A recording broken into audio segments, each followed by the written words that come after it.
तो आज हम लोग स्टार्ट करेंगे इलेक्ट्रोस्टैटिक का लेक्चर नंबर 15, जिसमें अपन लोग पढ़ेंगे पोटेंशियल ग्रेडियंट के बारे में, इलेक्ट्रिक फील्ड और पोटेंशियल के बीच में रिलेशन, उनसे रिलेटेड न्यूमेरिकल्स कुछ, और किसी लाइन चार्ज की वजह से पोटेंशियल कैसे कैलकुलेट करते हैं, ये सारी चीज़ें हैं उनसे रिलेटेड न्यूमेरिकल्स को। तो स्टार्ट करते हैं बेटा potential gradient.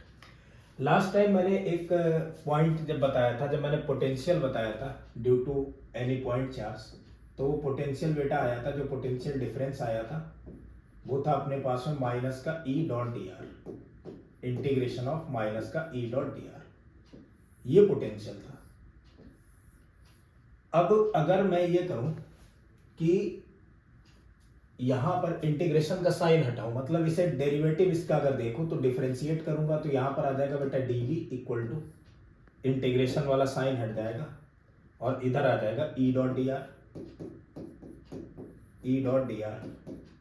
So E vector equal to आ जाएगा माइनस का D we over D R. अब बात आती, ई तो वेक्टर है बेटा और बी क्या है अपने पास में, बी स्केलर है, तो फिर ये जो डी आर नीचे आया ये तो वेक्टर क्वांटिटी हुई ना, डी अपॉन डी आर। तो ये जो डी आर था वो तो वेक्टर क्वांटिटी थी, तो इसलिए ये वेक्टर आया। अच्छा, ये वेक्टर क्वांटिटी है तो अपन लोग कुछ इस तरीके से इसे लिख सकते हैं भाई, E equal to minus d of d r vector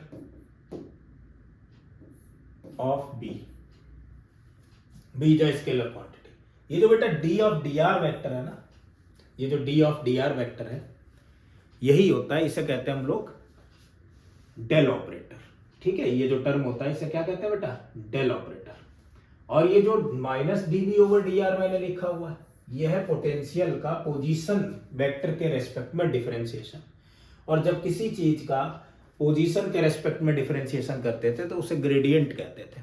जैसे टाइम के रेस्पेक्ट में करते हैं तो उसे क्या कहते हैं बेटा, रेट कहते हैं, तो ये ग्रेडियंट हो गया।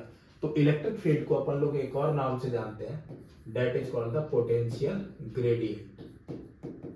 Potential gradient, potential gradient means rate of वो change of potential with respect to the position, change in potential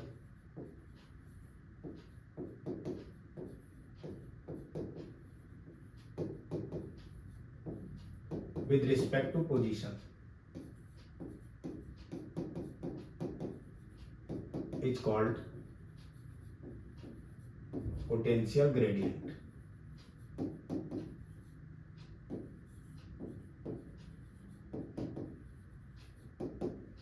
इसे पोटेंशियल ग्रेडियंट कहते हैं।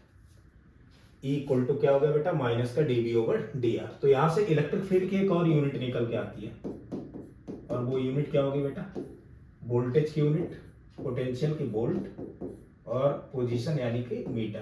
तो एक और यूनिट निकल के आएगी, वोल्ट पर मीटर, या न्यूटन पर कूलॉम भी कहते हैं, या इलेक्ट्रिक फील्ड को अपन लोग न्यूटन पर कूलॉम भी लिख सकते हैं। इतनी बातें क्लियर है। चलो, अब ये जो अपने पास में डी ऑफ डी आर का पोजीशन वेक्टर है, इस टर्म को एक और नया नाम दिया जाता है बेटा, इसे नाम देते हैं अपन लोग डेल ऑपरेटर। क्या नाम देते हैं बालक, डेल ऑपरेटर, डेल ऑपरेटर।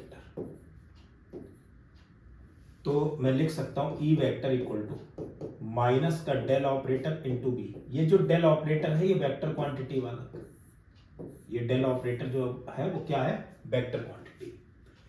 अच्छा, किसी भी स्पेस में अगर डी ऑफ डी आर की बात की जाए तो ये वैल्यू किसके इक्वल होगी, ये वैल्यू होनी चाहिए d of D x i vector plus D of D Y j vector plus D of D Z k vector के बराबर होगी। ये जो वैल्यू है बेटा किसके बराबर होगी, d of D x i vector plus D of D Y j vector plus D of D Z k vector की इक्वल है। ठीक है, तो अपन लोग इससे क्या कर सकते हैं, कुछ न्यूमेरिकल्स को देख सकते हैं कि कैसे कैलकुलेट करने हैं। चलो ध्यान देते हैं। मान लो ये रिलेशन है अपने पास में बेटा, क्या है, फिर से मैं लिख दे रहा हूं, vector E equal to minus of del operator into potential. And del operator क्या था बेटा, डेल ऑपरेटर तो था d of D x I cap plus D of D Y J cap plus D of D Z के cap, ये del operator. तो अब अगर अपन लोग देखेंगे कि इससे पोटेंशियल कैसे कैलकुलेट करना है, वो इलेक्ट्रिक फील्ड कैसे निकालना है। मान लो अपने पास में कोई इलेक्ट्रिक फील्ड का कोई एक्सप्रेशन दे रखा है, इफ न्यूमेरिकल ऐसा है कुछ, if electric field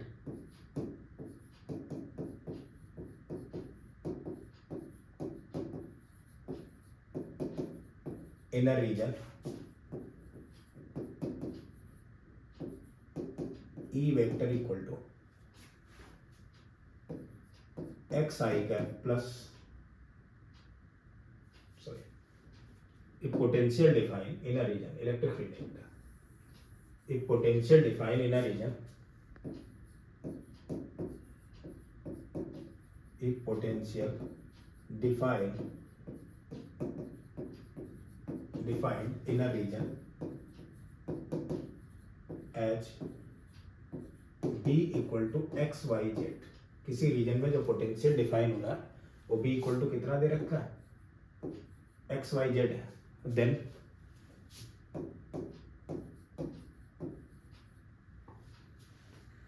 calculate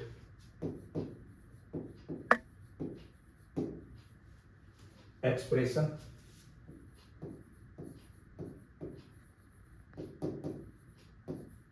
for electric field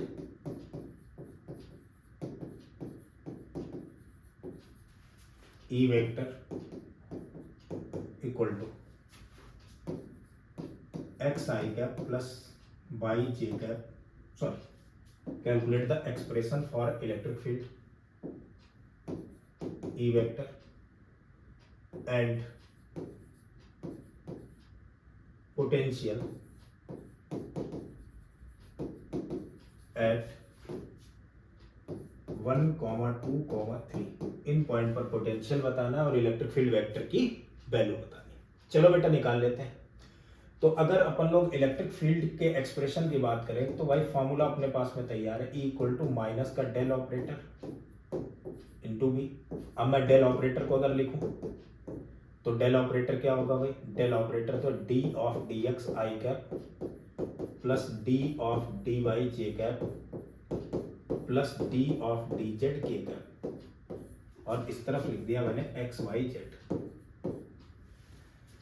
अब ई वेक्टर अगर देखें तो एक्स वाई जेड को इधर ले आएंगे, so D of D X Y Z I cap plus D of D Y X Y Z J cap plus D of D Z X Y Z के cap, ऐसे लिखते हैं।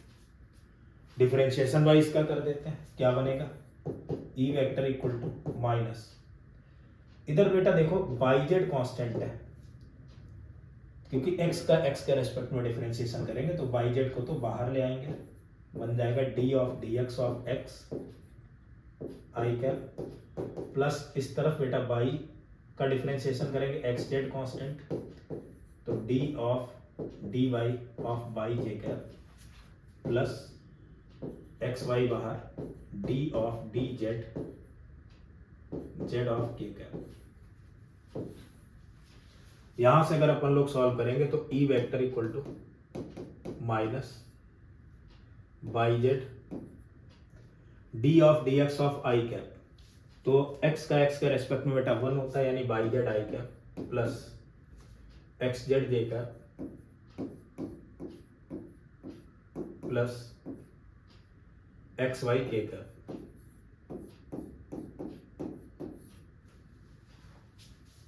तो E vector equal to आ जाएगा minus by into Z की बात करेंगे तो ये रहा बाई और ये रहा जेड, तो बाई इंटू जेड हो गया 2 इंटू 3 यानी 6, तो ये हो गया 6 I cap plus X into Z की बात करेंगे 3 J cap plus X into Y की अगर बात करेंगे तो 2 के कैप हो गया।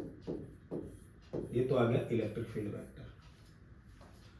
अब इसी में अगर अपन लोग बात करें, ये तो इलेक्ट्रिक फील्ड वेक्टर है, अब मैं बात करूं किसकी, पोटेंशियल की। कि पोटेंशियल कितना होगा, तो एक बच्चा बोले कि सर पोटेंशियल कोई दिक्कत ही नहीं, वो तो एक्सप्रेशन गिवन है एक्स वाई जेड।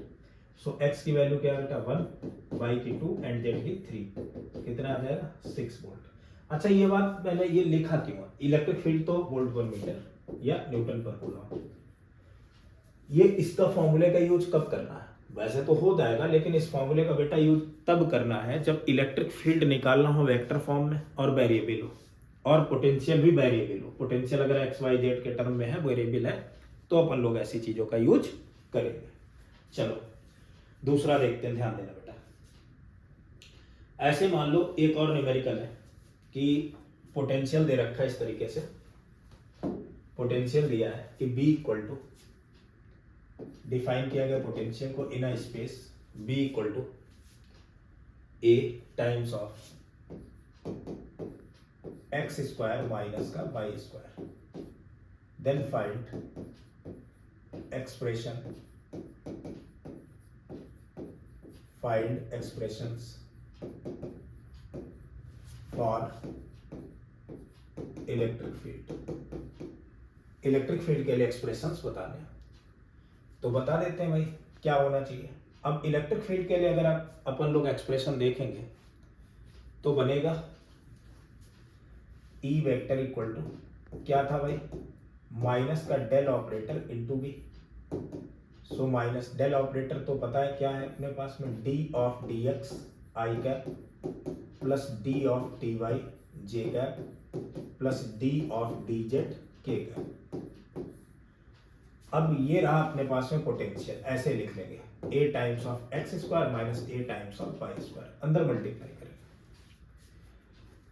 तो क्या आ जाएगा भाई, ध्यान देना, इधर आ जाएगा अपने पास में minus del of del x a x square minus a y square i cap plus del of del y a x square minus a y square J cap plus del of del z a x square minus a y square k cap.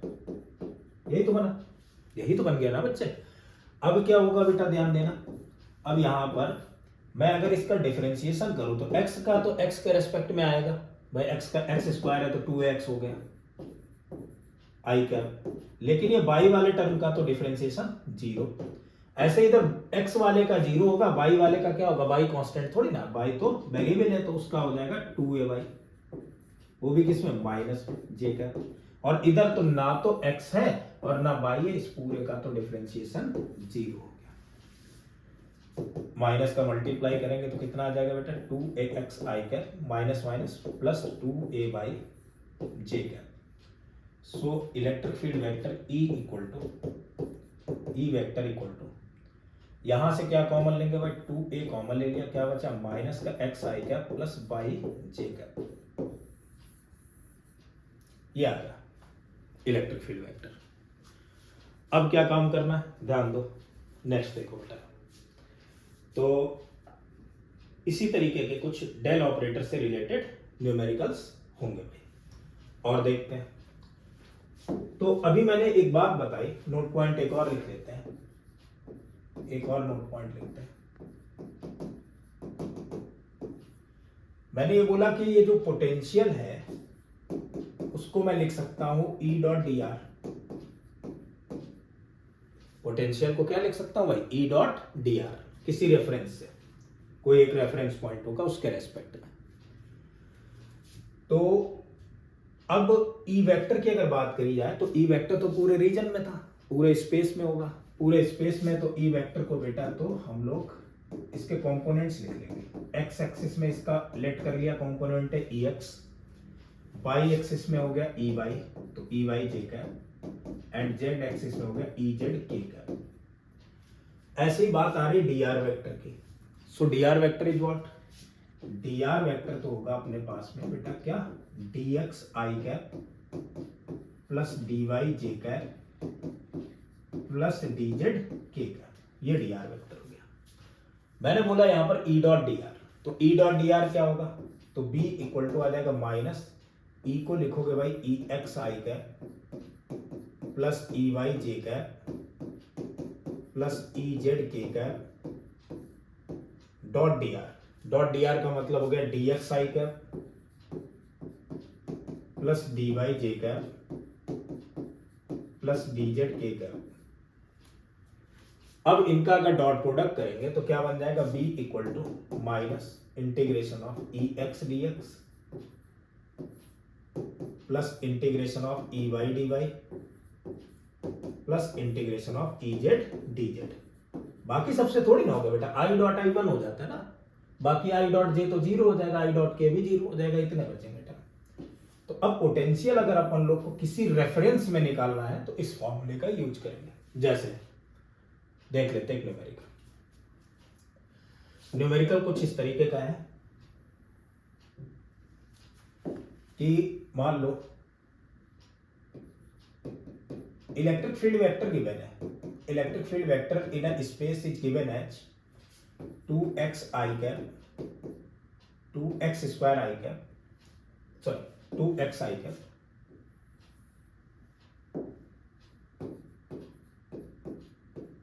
Plus 2y square j cap plus 3k cap.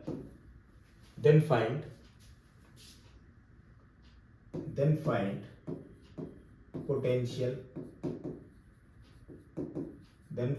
potential at 1, 0, 1 if find potential at 1, -2, 2 if potential at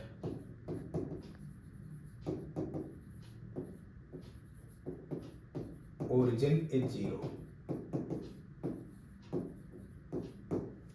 अगर origin पर potential 0 है तो हमें 1, -2, 2 पर potential find out करना है। ठीक है, निकालेंगे भाई।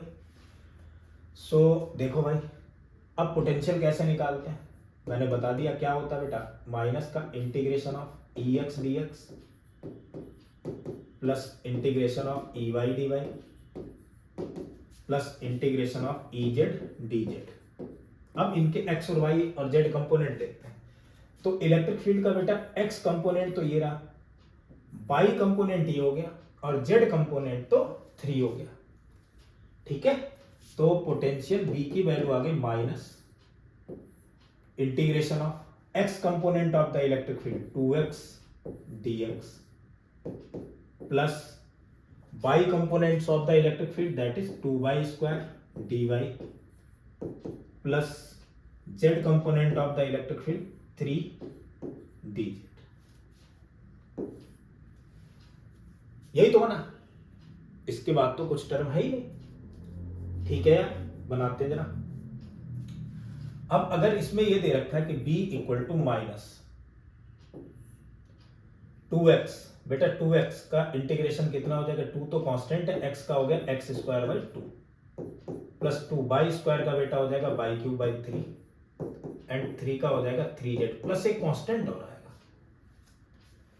अगर मैं किसी रेफरेंस में लेकर के चलता तो वहां डेल्टा भी लिखता और b माइनस 0 करके करता कैलकुलेट, तो भी आंसर आता b माइनस बी एट 0। लेकिन अभी रेफरेंस नहीं लिया है तो अपन लोग एक कांस्टेंट का भी यूज करें, क्योंकि मैंने इंटीग्रेशन में लिमिट का यूज नहीं किया। अब क्या होगा, अब मुझे एक बात पता है कि ओरिजिन पर पोटेंशियल जो है वो 0 दे रखा है। एक मिनट में चेंज कर देता हूं डेटा, 0 तो ओरिजिन पर सभी लोग मानते हैं, मैं मान ले रहा हूं 20 वोल्ट है। तो ये दे रखा है कि potential at origin is 20 volt. Then इस कंडीशन का यूज करेंगे भाई। तो एट ओरिजिन का मतलब हो गया बेटा 0, 0, 0। तो 0, 0 पर पोटेंशियल है 20 वोल्ट, तो यहां लिख दिया मैंने 20 इक्वल टू माइनस 2 से ये 2 कैंसिल हो गया, x की जगह 0 लिख दिया तो ये 0 हो गया टर्म, प्लस y की जगह भी 0 लिख दिया, ये 0 हो गया, प्लस 3z की जगह 0 लिख दिया, 0 हो गया, प्लस c लिख दिया मैंने।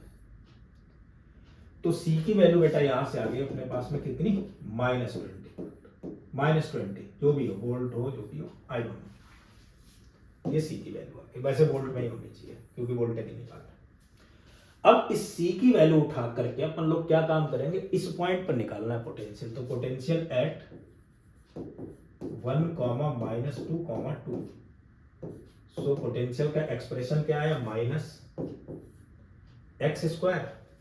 x की जगह 1 यानी 1 का square, plus 2/3 times of by cube, by की जगह -2 तो -2 का क्यूब, प्लस 3z, z की जगह बेटा क्या लिखोगे 2, प्लस कांस्टेंट सम -20। इसे अगर अपन लोग सॉल्व करेंगे तो b इक्वल टू आ जाएगा -1 प्लस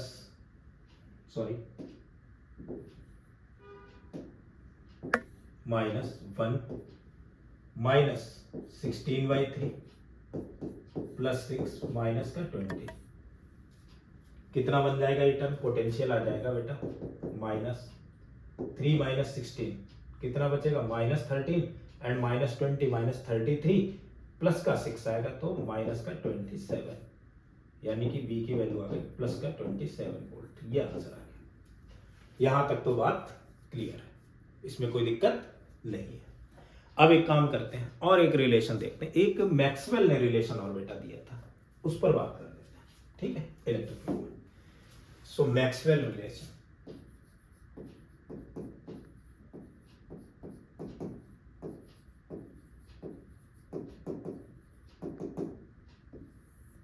बेटा मैक्सवेल ने क्या रिलेशन दिया था, मैक्सवेल ने बोला कि अगर मान लो किसी रीजन में, रीजन मतलब हो गया कि एक स्पेस है जिसमें एक्स एक्सिस भी है, वाई एक्सिस भी है और जेड एक्सिस भी है, और उसमें इलेक्ट्रिक फील्ड है, किसी स्पेस में इलेक्ट्रिक फील्ड है, और उस रीजन की अगर बात की जाए तो उस रीजन में इलेक्ट्रिक फील्ड होगा तो इलेक्ट्रिक फील्ड पूरा एनर्जी की फॉर्म में फैला होगा, और एनर्जी की फॉर्म में फैला होगा तो एनर्जी डेंसिटी होगी, और एनर्जी डेंसिटी होगी तो कहीं ना कहीं अगर वहां से फ्लक्स पास हो रहा है, इसका मतलब तो नेट फ्लक्स अगर कुछ है, भाई नेट फ्लक्स क्यों होगा समझो, अगर मान लो इलेक्ट्रिक फील्ड नॉन यूनिफॉर्म है, और नॉन यूनिफॉर्म तो बेटा हम लोग ले ही रहे हैं, यहां पर वेक्टर फॉर्म में ले रहे हैं। नॉन यूनिफॉर्म का मतलब एक्स वाई जेड के ऊपर डिपेंड कर रहा है, तो अगर इलेक्ट्रिक फील्ड किसी रीजन में नॉन यूनिफॉर्म है तो उससे एक फ्लक्स पास होगा, और अगर नेट फ्लक्स है तो चार्ज होगा बीच में कहीं। भाई नॉन यूनिफॉर्म का मतलब क्या हुआ बेटा, यहां इलेक्ट्रिक फील्ड अलग, यहां अलग, यहां अलग, यहां अलग, तो कहीं ना कहीं कुछ ना कुछ ऐसा भी तो हो सकता है किसी चार्ज की वजह से आ रहा हो। चार्ज कहीं फैला है अगर रीजन में तो उसकी डेंसिटी भी होगी। तो चार्ज डेंसिटी इलेक्ट्रिक फील्ड और डेल ऑपरेटर के बीच में मैक्सवेल ने एक रिलेशन बताया था, और वो रिलेशन क्या था बेटा, वो रिलेशन ये था कि del operator dot E vector equal to volume charge density rho not upon epsilon not. ये तब है जब इलेक्ट्रिक फील्ड कैसा हो, नॉन यूनिफॉर्म हो, वेक्टर फॉर्म में दे रखा। अच्छा, तो ये वाली बात वैसे अपने सिलेबस में नहीं है, लेकिन इनसे रिलेटेड न्यूमेरिकल एडवांस में पूछे गए, मेंस में भी पूछे गए।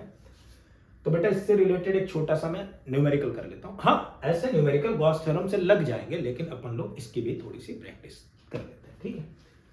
लेट से अपने पास में कोई इलेक्ट्रिक फील्ड है, if electric field in a region is defined as, if electric field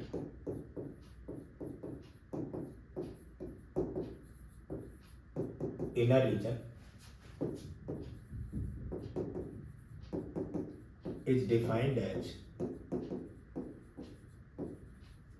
E vector equal to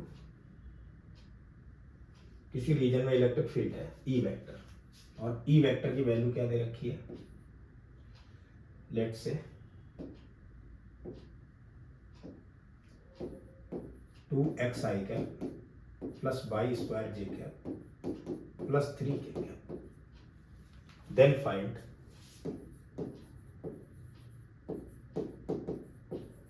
charge density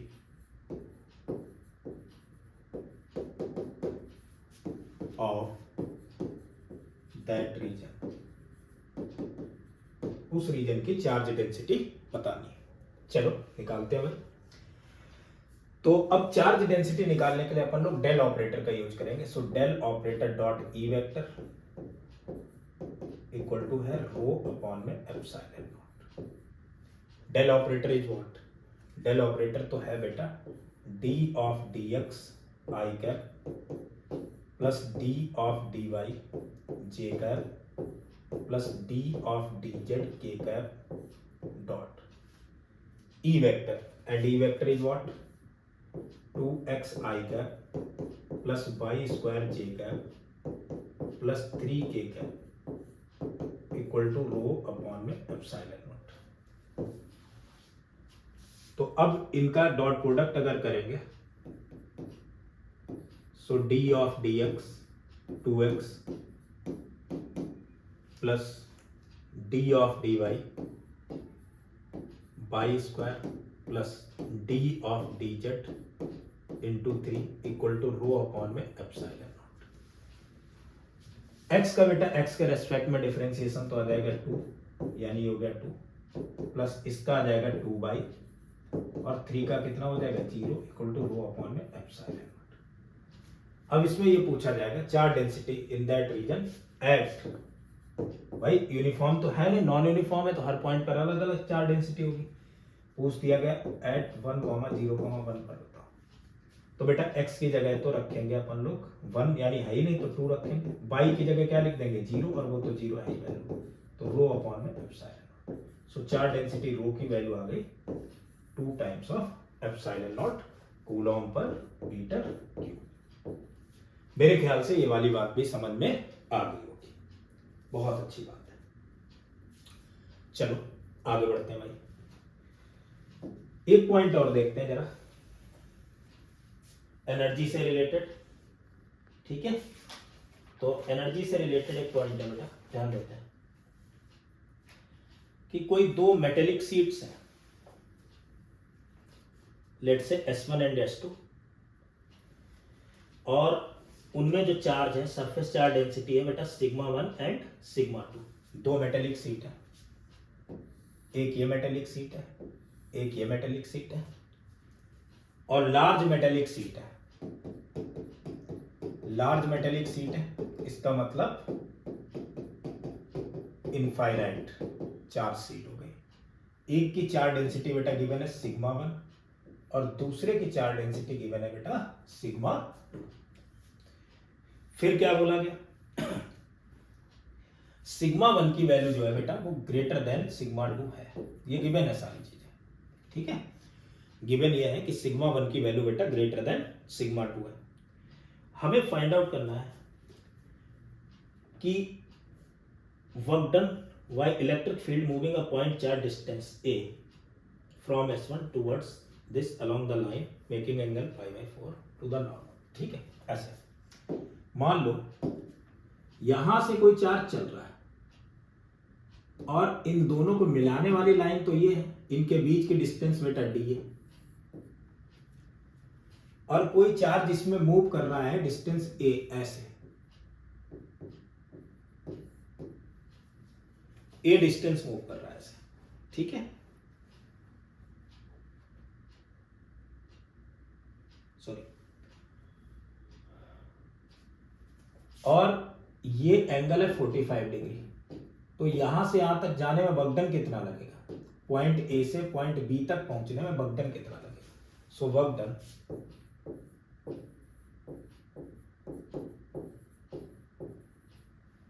to carry a charge from A to B. कोई बड़ी बात नहीं भाई, इधर अगर बेटा वर्क डन कैलकुलेट करना है तो पहले यहां पर इलेक्ट्रिक फील्ड निकालेंगे और ये जो क्यू चार्ज है उससे मल्टीप्लाई करेंगे, फोर्स आएगा और डिस्प्लेसमेंट। पहले तो वेक्टर की डायरेक्शन देख लेते हैं, इलेक्ट्रिक फील्ड वेक्टर किधर किधर होगा।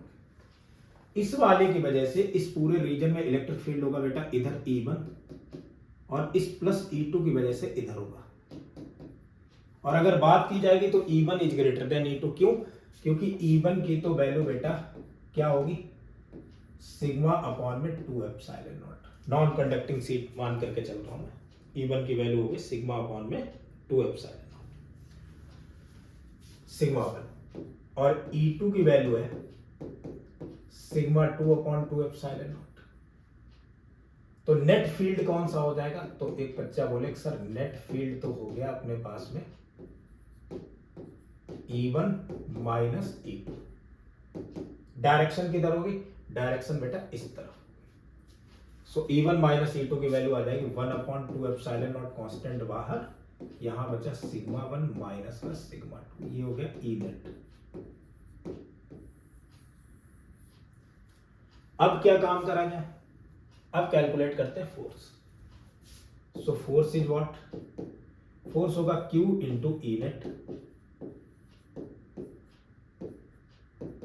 यानी चार्ज Q, और ई नेट की तो वैल्यू है 1/2 एप्सिलॉन नॉट सिग्मा 1 माइनस का सिग्मा 2, ये हो गया फोर्स इस डायरेक्शन में। अच्छा, ये फोर्स जो है बेटा यूनिफॉर्म है, यानी चेंज तो हो नहीं रहा, वेरिएबल तो है नहीं, तो इसकी वजह से बगडन क्या आना चाहिए, तो बगडन एक बच्चा बोले सर इसकी वजह से बगडन होगा F इंटू डिस्प्लेसमेंट यानी A कॉस थीटा, कितना बन रहा है भाई एंगल 45, तो F है अपने पास में Q अपॉन में 2 epsilon not sigma 1 minus sigma 2 into A, और कॉस 45 की तो वैल्यू हो गई 1/√2, तो आंसर क्या आ गया, so answer is sigma upon में 2√2 टाइम्स ऑफ एप्सिलॉन नॉट वो Q upon sigma 1 minus sigma 2 times of A। यहां तक सारी बातें क्लियर है, कोई दिक्कत नहीं है। चलो एक काम करते हैं, एक और न्यूमेरिकल देखने वाला। न्यूमेरिकल कुछ इस टाइप का है कि कोई अपने पास में अपने पास में कोई लार्ज इनफाइनाइट एक कोई चेन है अल्टरनेटिंग चार्ज की, इस तरीके से एक कोई अल्टरनेटिंग चार्जेस की एक इनफाइनाइट चेन है, ऐसा इस तरीके से।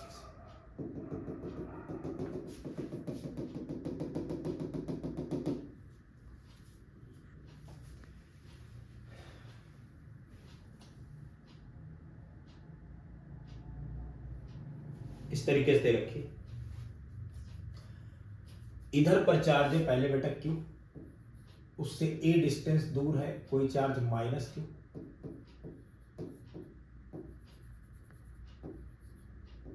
फिर उससे A डिस्टेंस दूर है प्लस का Q, फिर है माइनस Q, फिर है प्लस का Q, एंड अगेन ऐसे। अब होगा क्या, अगर मैं पोटेंशियल एनर्जी की बात करूं तो इन्होंने ये बोला है कि find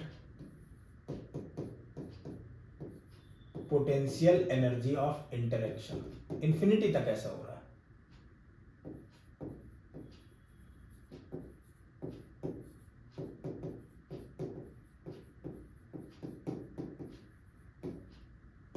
interaction potential energy find out करनी, कोई बात नहीं यार, निकाल ले जाएंगे, क्या होगी समझो। इनके बीच में, इस चार्ज के और इसके बीच में, इस चार्ज के इसके बीच में, इस चार्ज के इसके बीच में, इस चार्ज के इसके बीच में, ऐसे अपने से पड़ोस वाले के इंटरेक्शन, इसकी हर एक से पोटेंशियल एनर्जी ऑफ इंटरेक्शन, तो जो चार्ज ओरिजिन पर है उससे कितनी इंटरेक्शन एनर्जी होगी, ठीक है। निकालते बेटा, क्या होनी चाहिए, U इक्वल टू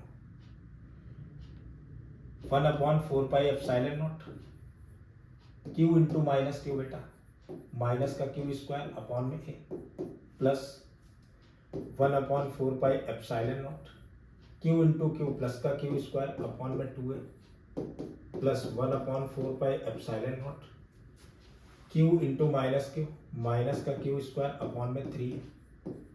इस तरीके से पोटेंशियल एनर्जी आती जाएगी इंफिनिटी तक। क्या कॉमन है इसमें, बच्चा बोलेगा सर इसमें तो कॉमन है 1/4 पाई एप्सिलॉन नॉट कॉमन है, और माइनस का Q square upon A common ले लिया, क्या बचा बेटा यहाँ पर 1, इधर -1/2 प्लस का 1/3 -1/4 plus infinity.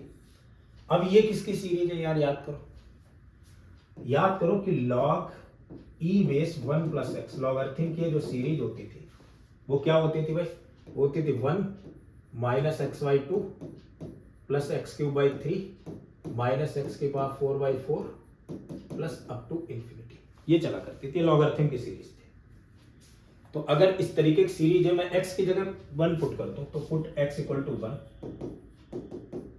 Then log e base 1 plus x यानी 1 plus 1 equal to 1 minus 1/2 plus 1/3 minus 1/4 plus infinity, यानी log e बेस 2 इसकी वैल्यू क्या होगी 1 माइनस 1/2 प्लस 1/3 माइनस का 1/4 प्लस इन्फिनिटी। ये बन गई लॉगरिथमिक सीरीज। तो इसकी जगह बेटा क्या लिख सकते हैं log e बेस 2, तो u की वैल्यू आ गई माइनस का q स्क्वायर अपॉन में 4 पाई epsilon not times of A log e base 2, ये आ गई पोटेंशियल एनर्जी ऑफ इंटरेक्शन। ये भी बात क्लियर है अपने को, ठीक है। आगे देखते हैं बेटा, तो नेक्स्ट क्या है ध्यान देते हैं।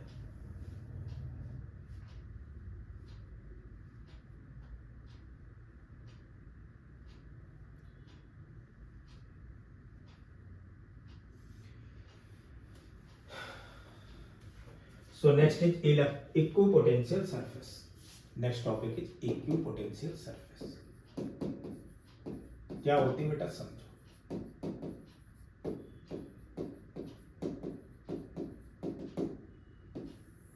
इक्विपोटेंशियल सरफेस, इक्विपोटेंशियल सरफेस बेटा क्या होती है?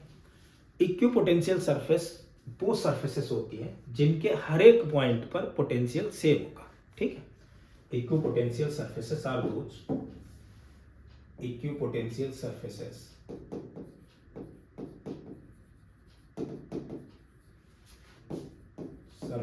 are those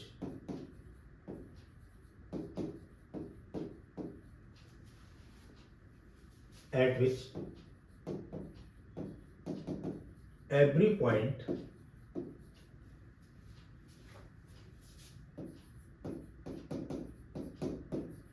have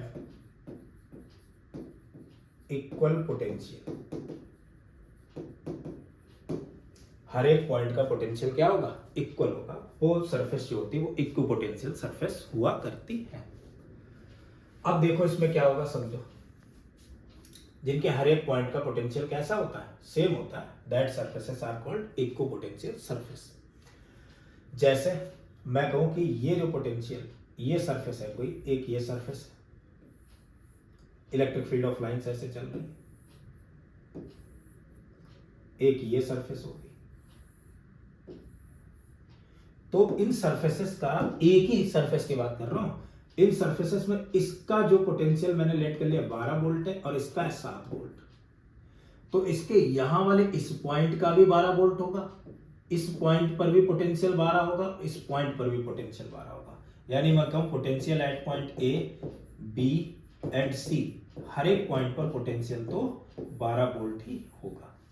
ऐसे ही मैं यहां पर बोलूं कि ये पॉइंट x है, ये पॉइंट y है, ये पॉइंट z है, so potential at point x equal to y equal to z, और हर एक पॉइंट का पोटेंशियल तो 7 वोल्ट ही होगा। ऐसी सरफेस जो होती है वो इक्विपोटेंशियल सरफेस हुआ करती है। अब क्या हो, तो अगर अपन लोग ये कहें कि इक्विपोटेंशियल सरफेस क्या है, तो equipotential surface are those at which every point है इक्वल पोटेंशियल। अब क्या होगा, इसकी प्रॉपर्टीज कुछ देखते हैं बेटा। पहली property, properties of equipotential surface.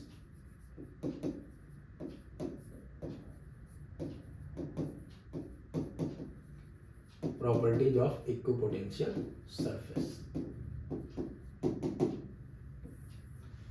देखो बेटा पहली प्रॉपर्टी क्या होगी इक्विपोटेंशियल सरफेस की? पहली प्रॉपर्टी ये है कि जो इलेक्ट्रिक फील्ड ऑफ लाइंस होती हैं वो हमेशा इक्विपोटेंशियल सरफेस के परपेंडिकुलर चलते हैं। तो electric field of lines, electric field of lines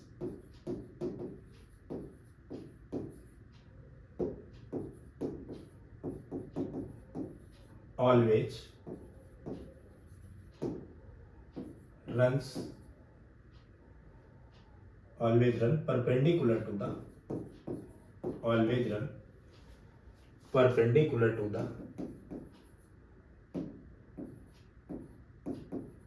perpendicular to the equipotential surface, equipotential surface के हमेशा परपेंडिकुलर रन करेंगे।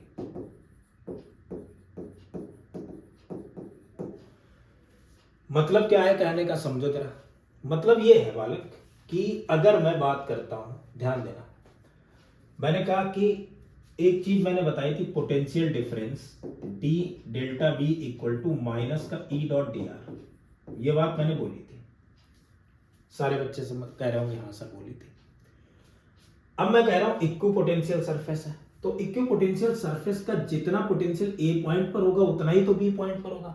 तो मैं बोलूं ए और बी के बीच का पोटेंशियल डिफरेंस कितना होगा, तो बच्चा बोलेगा सर ये तो जीरो होगा, तो जीरो इक्वल टू माइनस का ई डॉट डी आर। अब दो वेक्टर का डॉट प्रोडक्ट किसके इक्वल है, जीरो के इक्वल है, इसका मतलब दोनों वेक्टर एक दूसरे के परपेंडिकुलर है। कौन से वेक्टर, डी आर क्या है भाई, डी आर तो ए से बी तक के जाने का रास्ता है भाई, कोई चार्ज गया होगा ए से बी तक तो ये डी आर है, डिस्प्लेसमेंट वेक्टर।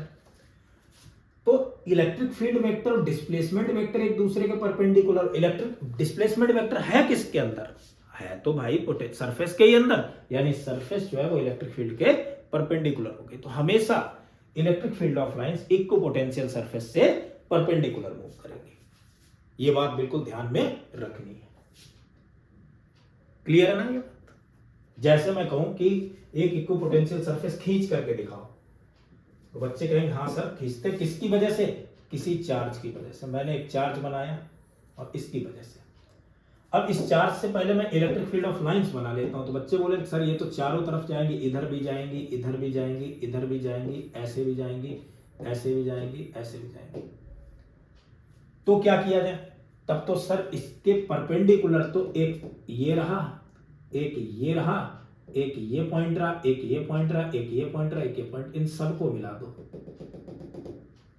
तो किसी पॉइंट चार्ज की वजह से जो इक्विपोटेंशियल सरफेसेस बनेंगे बेटा, वो कुछ स्फेरिकल टाइप से ऐसे बनते चलिए। वो कैसी बनेगी, स्फेरिकल। किसी पॉइंट चार्ज की वजह से जो इक्विपोटेंशियल सरफेस बनेगी वो कैसी बनेगी, स्फेरिकल। और अगर मैं कहूं कोई अपने पास में प्लेट है, ऐसी कोई प्लेट है, ये कोई प्लेट है ऐसी, इसकी वजह से कैसी बननी चाहिए, तो बच्चे बोले सर इसकी वजह से, भाई ये इक्विपोटेंशियल सरफेस हो गई, वो ये किसकी वजह से बनेगी, जब अपने पास में बिल्कुल पैरेलल लाइन निकल रही होंगी, तो वो तो हमेशा ही इन प्लेट्स के परपेंडिकुलर होंगी, तभी तो ऐसी बन रही है, हमेशा इनके परपेंडिकुलर। तो इलेक्ट्रिक फील्ड ऑफ लाइंस जब सरफेस के परपेंडिकुलर होती है तब equipotential surface, electric field of lines हमेशा इस सरफेस के परपेंडिकुलर होती है। तो अलग अलग तरीके से अपन लोग खींच सकते हैं, ठीक है, इक्विपोटेंशियल सरफेस। अब बात करते हैं नेक्स्ट प्रॉपर्टी की, सेकंड प्रॉपर्टी देखते हैं क्या होगी, समझो। सेकंड प्रॉपर्टी है कि अब किसी सरफेस में, किसी इक्विपोटेंशियल सरफेस में एक पॉइंट से दूसरे पॉइंट तक, एक ही सेम सरफेस में एक पॉइंट से दूसरे पॉइंट तक चार्ज को ले जाने में वर्क डन कितना होगा, zero. To carry a charge, to carry a charge from one point to another in an equipotential surface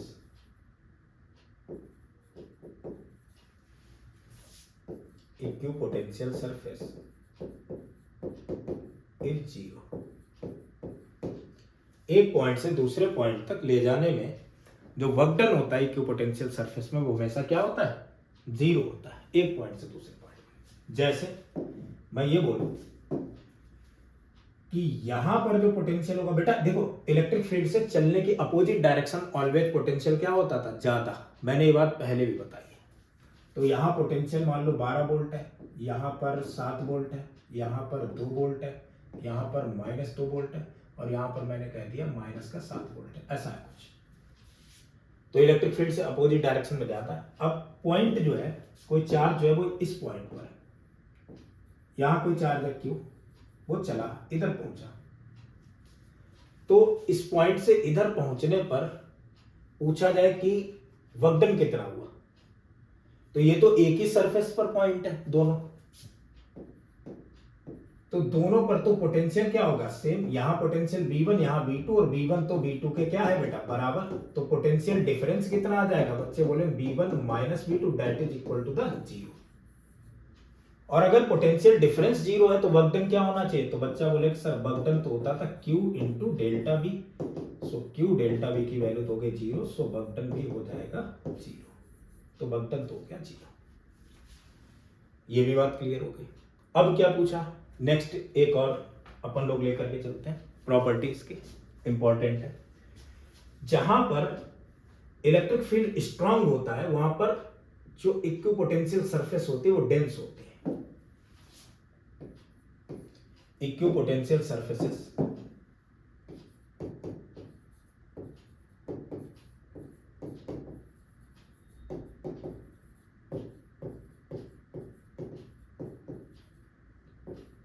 are dense where electric field is high।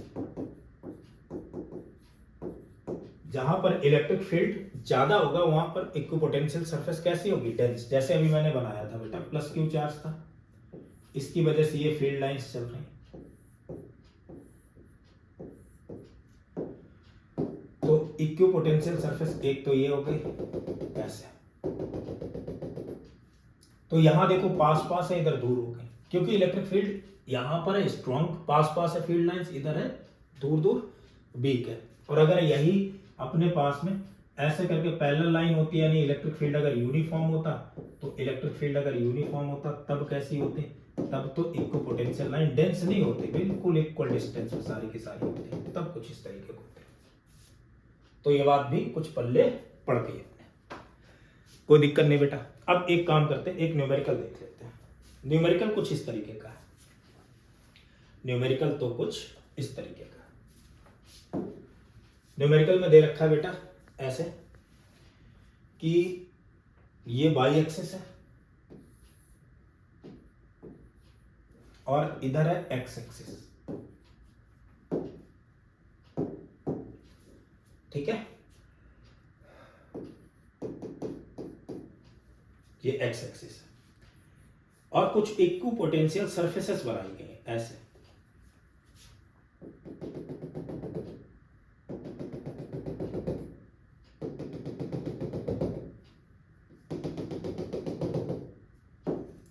Angle जो है ये 30 डिग्री, ये भी 30 डिग्री, ये भी 30 डिग्री, ये पॉइंट है 10 सेंटीमीटर पर, ये 20 पर है, ये 30 पर है, ये 40 पर है, ये सारे के सारे सेंटीमीटर्स में,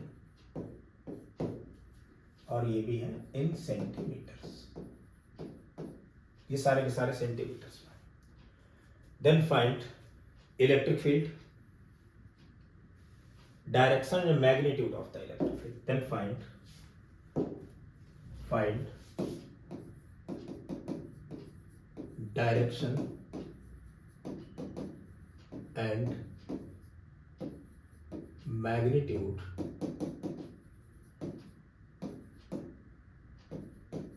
of electric field,